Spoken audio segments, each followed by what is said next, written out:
नमस्कार दोस्तों, आप देख रहे हैं डॉक्टर डेस्टिनेशन। डॉक्टर डेस्टिनेशन में आपका एक बार फिर से स्वागत है। बहुत सारे दर्शकों के मन में कुछ सवाल थे कि हम कैसे तय करें कि हमें किस बीमारी में किस पैथी का इलाज लेना है, क्योंकि आज के टाइम में बहुत ही ज़्यादा असमंजस का माहौल है। कुछ दर्शकों ने तो ये भी पूछ डाला कि जब हम एलोपैथी के बिना भी ठीक हो सकते हैं तो क्यों ना एलोपैथी को सिर्फ एक्सीडेंट और इमरजेंसी केसेस तक ही सीमित कर दिया जाए। हम रोज़ सुनते हैं कि बहुत सारे लोग पारंपरिक पद्धतियों जैसे आयुर्वेद, होम्योपैथी इत्यादि से भी ठीक हुए हैं। आज इन सब बातों के चलते लोगों के मन में एलोपैथी के प्रति एक डर पैदा हो गया है। मॉडर्न चिकित्सा पद्धति को लेकर लोगों के मन में गलत धारणाएं बन गई हैं। आज इसी प्रकार के सवालों का जवाब मिलेगा, अंत तक देखें, ध्यान से समझें। हमें ये बात अक्सर सुनने को मिलती है कि अनगिनत लोगों को पारंपरिक तरीकों से ठीक किया गया है, पर क्या यही सत्य है? आज इसी के एक दूसरे पहलू पर भी बात करेंगे जिस पर हमारा ध्यान कभी गया ही नहीं। इस वीडियो को यदि आप ध्यान से समझेंगे तो आपको जीवन में अपने आसपास घटित हो रही घटनाओं का भी सही आकलन करने का एक नया नज़रिया भी मिलेगा। साथ ही बहुत से और भी सवालों का जवाब मिलेगा। आपके लिए ये वीडियो जीवन भर की सीख साबित हो सकता है। बिना देरी करे आज की वीडियो को शुरू करते हैं। देखिए, पारंपरिक पद्धति से रोग दूर करने का मतलब होता है एलोपैथी मेडिसिन सिस्टम की प्रत्यक्ष या अप्रत्यक्ष मदद लिए बिना ही ठीक हो जाना। तो जब पेशेंट ठीक हुए हैं तो इसे क्यों ना अप्रूव्ड मेडिसिन सिस्टम माना जाए। अब पारंपरिक पद्धति से ठीक होने वाले मरीजों को मैं सरलता के लिए 5 कैटेगरीज में और एक सिस्टम में डिवाइड करता हूँ। आपने अपने जीवन में जो भी इस प्रकार के अनुभव होंगे वो इन्हीं 5 कैटेगरी से बिलोंग करते होंगे। पहली कैटेगरी लाइफस्टाइल मैनेजमेंट, दूसरी कैटेगरी प्लेसिबो इफेक्ट, तीसरी कैटेगरी सेल्फ रिकवरी, चौथी देशभक्ति और पांचवी एनेक्डोट्स। अब आपको वन बाय वन इन सभी श्रेणियों को सरल भाषा में समझाता हूँ। पहली कैटेगरी की बात करते हैं, सबसे सरल सबसे कॉमन लाइफस्टाइल मैनेजमेंट। तो देखिए, जिस आदमी की सुबह ही 10-11 बजे होती है, एक हाथ में चाय कॉफ़ी का गिलास तो दूसरे में ब्रेड बिस्किट का पैकेट, जिस व्यक्ति को ये नहीं पता कि हमें फ्रूट्स और वेजिटेबल्स भी खाने चाहिए, प्रोसेस फूड्स पैक्ड फूड्स कम खाने चाहिए, पानी ज़्यादा पीना चाहिए, फिजिकल एक्सरसाइज भी करनी चाहिए, मतलब वो उन सभी बातों को नहीं जानता जो हमें बचपन से बताई गई हैं, चाहे पेरेंट्स के माध्यम से, फैमिली डॉक्टर के माध्यम से या न्यूज़ चैनल्स के माध्यम से। यदि फिर भी कोई व्यक्ति इन सभी बातों से अनजान है तो ऐसा व्यक्ति जब एक प्रॉपर रूटीन को, एक हेल्थी डाइट को फॉलो करेगा तब वो ऑब्वियसली कहेगा कि मैं पहले से अच्छा फील कर रहा हूँ, पहले से ज़्यादा एनर्जेटिक फील कर रहा हूँ। धीरे धीरे करके जो मेरे शरीर में छोटी मोटी परेशानियाँ हैं वो भी दूर होती जा रही हैं। यदि आपके शरीर में किसी पर्टिकुलर एलिमेंट की कमी है, मिनरल की कमी है, तो आप उसे fruits, vegetables, plant based diet से पूरा कर सकते हैं। बहुत सारी बीमारियाँ लाइफस्टाइल मैनेजमेंट से मैनेज की जा सकती हैं। देखिए, मैनेज करना और क्योर करना दो अलग बातें हैं। उदाहरण के लिए एसिडिटी की समस्या को आप डाइटरी चेंजेस से क्योर कर सकते हैं, लेकिन कई लाइफस्टाइल डिसीजेज जैसे टाइप 2 डायबिटीज़ की बात करें, ऐसी बीमारियों को आप सिर्फ मैनेज कर सकते हैं, क्योर नहीं कर सकते। इस पर मैं अलग से वीडियो बनाऊंगा। एक्चुअली में कैलोरी डिफिशिएंट रहने पर कुछ समय के लिए डायबिटीज़ टेम्परेरी क्योर हो सकती है। अब चलते हैं दूसरी कैटेगरी की ओर, सबका चहेता प्लेसिबो इफेक्ट। कन्वेंशनल पैथी वाले कहते हैं कि एलोपैथी प्लेसिबो से बीमारी ठीक करती है और एलोपैथी वाले कहते हैं कि कन्वेंशनल पैथी प्लेसिबो से ठीक करती है। अब सच्चाई क्या है देखते हैं। असल में 5% से भी कम लोग होते हैं जो एक्चुअली प्लेसिबो से ठीक हुए होते हैं। जी हाँ, सिर्फ 5% से भी कम लोगों में मिथ है कि प्लेसिबो भी 50% से ज़्यादा बीमारी ठीक कर सकता है। हमारा ब्रेन खुद ही ऐसे हार्मोन सीक्रेट करने लगता है जिससे शरीर ठीक हो जाता है। मैं इस बात को 1% भी नहीं मानता और ना ही आज तक ये बात साइंटिफिकली प्रूव हुई है, ना ही कोई सपोर्टिंग थ्योरी है। कोई डेटा नहीं है किस बीमारियों में प्लेसिबो काम करता है, कितना करता है, इसकी क्षमता क्या है। इसलिए मैं प्लेसिबो को एक अलग तरीके से डिफाइन करता हूँ। प्लेसिबो इफेक्ट क्या है कि आप ठीक हुए किसी और कारण से और जब कारण समझ में नहीं आया तब नाम दे दिया जाता है प्लेसिबो इफेक्ट। प्लेसिबो इफेक्ट एक पुअर एनालिसिस का नतीजा होता है, जैसे होम्योपैथी का आविष्कारक भी होम्योपैथी की कोई साइंटिफिक एक्सप्लेनेशन नहीं दे पाया था। एलोपैथी डॉक्टर्स ने नाम दिया प्लेसिबो इफेक्ट क्योंकि कुछ पेशेंट तो ठीक हुए और पेशेंट ने समझा होम्योपैथी से ठीक हुआ हूँ। इसे मैं आपको उदाहरण से समझाता हूँ। मैंने ऐसे पेशेंट्स देखे हैं जो एलोपैथी से ठीक नहीं हुए पर होम्योपैथी से ठीक हो गए। पेशेंट को लगता है कि होम्योपैथी से ठीक हुआ हूँ और आप किसी एलोपैथी के डॉक्टर से पूछो तो वो कहेगा प्लेसिबो इफेक्ट से ठीक हुआ है। आप मुझे बताइए, यदि प्लेसिबो से ठीक होता तो पहली बार में ही जब पेशेंट एलोपैथी के डॉक्टर से दवाई लेकर आया था तो तभी ठीक हो जाना चाहिए था। यदि प्लेसिबो काम करेगा तो एलोपैथी पे भी करेगा, यदि प्लेसिबो होता है तो। एक्चुअल में होता क्या है कि 50% केसेस में, 50% केसेस में बॉडी समय के साथ सेल्फ रिकवर कर जाती है। फिर जो पेशेंट ने कुछ दिन पहले एलोपैथी वाली दवाई ली होती है उसके भी रिजल्ट आ रहे होते हैं। मान लीजिए आपको खांसी हो गई, जुकाम हो गया, सीजनल फ्लू हो गया, तो वो ऑटोमेटिकली ठीक हो जाएगा। अब चाहे आप इसमें दवाई लो या ना लो, हाँ अगर ये सीवियर होता है, सीवियर केस में जाता है, तो आपको प्रॉपर ट्रीटमेंट लेना पड़ेगा। और बाकी 50% केसेस मिक्स पैथी के होते हैं। अपने देश में बड़े पैमाने पर आयुष डॉक्टर मिक्स पैथी करते हैं। मान लीजिए आप एलोपैथी डॉक्टर के पास गए और वह डॉक्टर किसी वजह से आपकी बीमारी पकड़ नहीं पाया, इनएक्सपीरियंस कह लीजिए, या पेशेंट्स भी कई बार अपने सिम्टम्स को ठीक से बता नहीं पाते, तो एलोपैथी डॉक्टर से ठीक नहीं हो पाते। फिर होता क्या है कि हम किसी आयुष वाले डॉक्टर के पास जाते हैं और मान लीजिए उसने आपकी बीमारी पकड़ ली या तुक्के से ही दवाई दे दी। आखिर कुछ तो देनी है। अब आपको नहीं पता उसने जो पुड़िया दी थी उसमें किस पैथी की दवाई थी।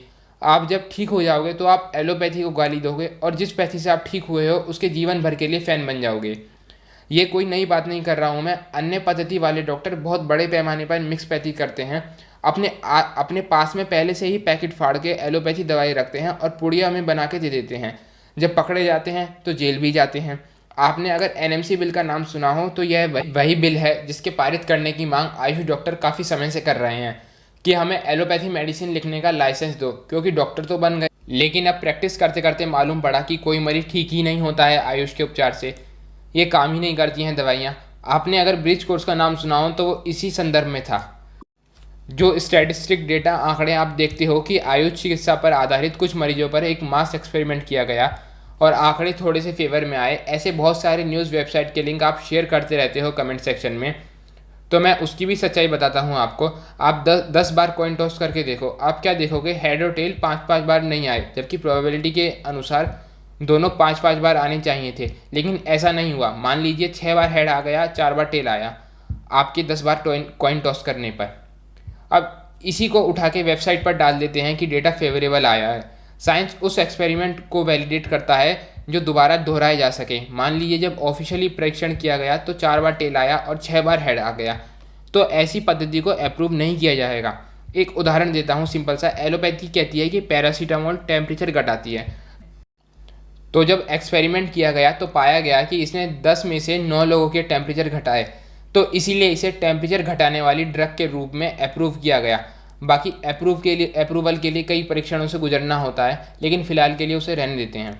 अब तीसरी कैटेगरी यहाँ पर आती है सेल्फ रिकवरी या सेल्फ हीलिंग।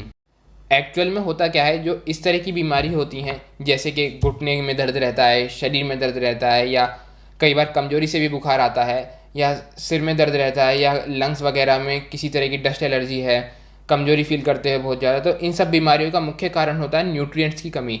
अब क्या होता है कि बॉडी धीरे धीरे रिकवरी कर लेती है, कैसे, न्यूट्रिशनस फूड से, एक्सरसाइज से, और सबसे ज़्यादा रिकवरी के लिए इंपॉर्टेंट होती है नींद। तो कुछ एक साल में बॉडी रिकवर कर जाती है, और कई बार तो वो पेशेंट भी ठीक हो जाते हैं जिन्होंने अपनी डाइट भी चेंज नहीं करी। वो कैसे, उनके शरीर में जो न्यूट्रिएंट्स की कमी हुई होती है वो किसी न किसी टेम्परेरी कंडीशन से हुई होती है। मान लीजिए आपके जीवन में कोई ऐसी घटना हुई जिससे आप बहुत ज़्यादा स्ट्रेस में या बहुत ज़्यादा गुस्से में रहने लगे, या आपने कोई मेडिकेशन ली थी तो उससे भी विटामिन की कमी हो जाती है या मिनरल्स की कमी हो जाती है, खासतौर पर पोस्ट प्रेगनेंसी पीरियड की बात करें तो। अब चौथी कैटेगरी है देशभक्तों की। ये वो लोग होते हैं जिन्हें किसी चीज़ का कोई अनुभव नहीं होता, बस फेक कमेंट्स करते रहते हैं। आप अपने काल्पनिक अनुभव शेयर करते रहते हैं क्योंकि उन्हें लगता है एलोपैथी का दुष्प्रचार करने से हम अपने देश का, अपने आयुर्वेद का भला कर रहे हैं। यदि कोई व्यक्ति 1 किलो आम खा ले तो उसकी ग्लूकोज कम हो ही नहीं सकती, लेकिन ऐसे कमेंट्स आपको भरपूर मात्रा में मिल जाएंगे कि मैंने इस डाइट से मेरे पिताजी की 20 साल पुरानी डायबिटीज़ क्योर कर ली, या 4th स्टेज का कैंसर ठीक कर लिया। यदि आपने ऐसा किया है तो आपके पास पहले और बाद की मेडिकल रिपोर्ट्स भी होंगी। आप सिर्फ यूट्यूब के कमेंट सेक्शन तक ही सीमित क्यों हैं? यदि आपके पास में ऐसे प्रोसीजर्स हैं जो एलोपैथी के अनुसार नॉन क्योरेबल डिसीज़ को ठीक कर सकते हैं, तो सबके सामने लाइए, नोबेल पुरस्कार जीतिए। छठे होते हैं एनेक्डोट्स। अब ये एनेक्डोट्स क्या होते हैं? किंवदंतियाँ, कहीं से सुनी और कहीं सुना दी। ये मानव प्रवृत्ति रही है। चमत्कारी किस्से कहानियाँ सुनाने में बहुत मज़ा आता है, और इसी कारण चमत्कार से भरी कहानियाँ इतनी तेज़ी से फैलती हैं। ये जो मैंने भी सुना है करके जो कहानियाँ होती हैं, इन्हें एनेक्डोट्स कहते हैं। मेरे चाचा का बेटा, फूफा की बेटी फला फला बीमारी से ठीक हुई थी या हुआ था। कहने से मतलब ये जो किंवदंतियाँ होती हैं ये इनकरेक्ट एनालिसिस का नतीजा होती हैं। मतलब क्या, जिसके साथ घटना होती है वो कुछ को कुछ समझ लेता है और पूरे कॉन्फिडेंस के साथ सबको यही बताता है, और ये बातें फिर फैलती चली जाती हैं बिना प्रॉपर एनालिसिस के। एक छठी कैटेगरी भी होती है दोस्तों, जो कैटेगरी नहीं है, असल में ये हीलिंग का एक अलग ही सिस्टम है, बिलीफ सिस्टम। आपने झाड़ फूक से भी बीमारियां दूर होने की कहानियां खूब सुनी होंगी। झाड़ फूक केंद्र के बाहर तो किलोमीटर लंबी लाइन लगती है। बिलीफ सिस्टम का स्वतंत्र अस्तित्व नहीं होता, ये सबके साथ पैरेलली चलता है। ये ब्रेन वॉशिंग का नतीजा होता है। ये जो मैंने आपको 5 श्रेणियां बताई, उनके साथ समांतर चलता है, कंधे से कंधा मिला के। खुद से बिलीफ सिस्टम में टूटे नाखून का भी इलाज नहीं है। मैं आपको उदाहरण से समझाता हूँ सही तरीके से। एक दर्शक ने कमेंट किया कि उसने 9 महीने ट्यूबरक्लोसिस की एंटीबायोटिक्स ली, उसकी टीबी ठीक नहीं हुई, फिर परेशान होकर DIP डाइट ली और 3 दिन में ठीक हो गई पूरी तरह। अब मेरा आपसे एक सवाल है कि आपको कैसे पता 9 महीने के एंटीबायोटिक कोर्स से टीबी ठीक नहीं हुई बल्कि DIP डाइट से ठीक हुई है? ये बात किस आधार पर कही गई है? 9 महीने एंटीबायोटिक लेने के बाद टीबी बच ही नहीं सकती शरीर में, और यदि बच गई होगी तो फिर आप दिक्कत में पड़ सकते हैं। अब इसका एक्चुअल एनालिसिस क्या है? 9 महीने की कोर्स से उसकी टीबी तो ठीक हो गई, लेकिन शरीर में कमजोरी आ गई होगी, क्योंकि टीबी के पेशेंट को अच्छी डाइट लेनी होती है, उसने ली नहीं होगी। फिर धीरे धीरे ही बॉडी रिकवर होती है, ये भी है। अब उसे ये भ्रम हो गया कि दवाई छोड़ने से और DIP डाइट लेने से ठीक हुई है। मतलब कुल मिला के 9 महीने एंटीबायोटिक लेने के बाद बंदा कह रहा है कि मेरी टीबी DIP डाइट से ठीक हुई है, जो कि 3 दिन ली थी उसने। ये उसका बिलीफ है कि मैंने DIP डाइट से ठीक हुआ हूँ, जबकि हुआ वो एंटीबायोटिक्स और सेल्फ रिकवरी के माध्यम से है। अब बिलीफ सिस्टम में एक दूसरी श्रेणी भी होती है, रॉन्ग नंबर श्रेणी। इसका भी उदाहरण देता हूँ। एक दर्शक ने कमेंट किया था कि मुझे एसिड रिफ्लक्स की परेशानी थी। मैं डॉक्टर के पास गया, डॉक्टर ने मुझे दवाई दी, पर काफ़ी लंबे समय खाने के बाद ही मुझे कोई खास आराम नहीं हुआ। फिर जब मैंने फ्राइड फूड्स, ऑयली फूड्स खाने छोड़ दिए तो मैं ठीक हो गया। तो उस दिन से मुझे एलोपैथी से नफरत हो गई। अब देखिए हुआ क्या होगा इसमें एक्चुअली, कि डॉक्टर को पता नहीं होगा आपकी फूड हैबिट्स के बारे में, या बताना भूल गया हो, या आपने डिस्कस ना करा हो डॉक्टर से। मैं आपसे पूछना चाहूँगा कि क्या आपको ध्यान है कि डॉक्टर से आपने परहेज पूछा था और उसने नहीं बताया था, या कह दिया था कि कुछ भी खाओ? यदि ऐसा हुआ था तो आपको अपना डॉक्टर बदलना चाहिए था, क्योंकि डॉक्टर तो सबसे पहले पेशेंट की डाइट ही ठीक करवाता है। हो सकता है उस डॉक्टर ने कुछ एक्स्ट्रा अर्निंग के लिए ऐसा किया हो। यदि डॉक्टर ने ऐसा किया था तो वो डॉक्टर नहीं डकैत है। और कुछ ऐसे डॉक्टर पूरे एलोपैथी को रिप्रेजेंट नहीं करते। लेकिन यदि आप इतने से एक्सपीरियंस से इस नतीजे पर पहुंच गए कि पूरा एलोपैथी सिस्टम फ्रॉड है, फार्मा कंपनियों का बनाया हुआ ठगतंत्र है, तो बड़ी अजीब बात है। ज़रूर किसी ने आपके दिमाग में इस तरह की बातें डाली होंगी, ब्रेन वॉश किया होगा, इसलिए आप तुरंत ही इस नतीजे पर पहुंच गए कि एलोपैथी फ्रॉड साइंस है।